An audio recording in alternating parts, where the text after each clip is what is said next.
Rumeenia andmetel tulid.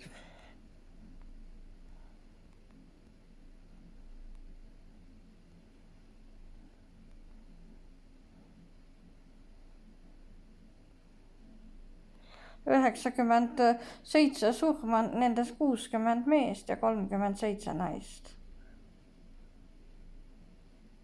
No nii nagu ta on. No Bukarestis on sealhulgas, et 1 on 30-ndates, 2 40-ndates, 6 on 50-ndates, 21 60-ndates, 37 70-ndates ja 3, mis on suurim rühm, ja 30 on üle 80. Kõik peale ühe oli kaasuvate haigustega, aga ühel neid ei olnud.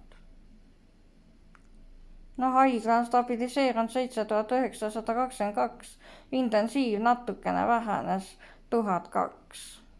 Ma vaatan, palju neid kõnesid on.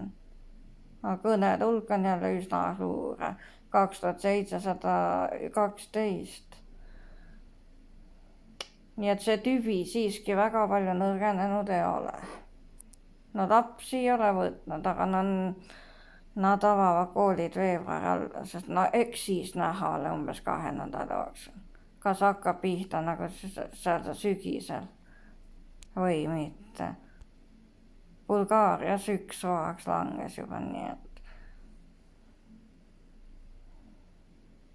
Ja Rootsini on siis aega ja seda ma teen arvutis.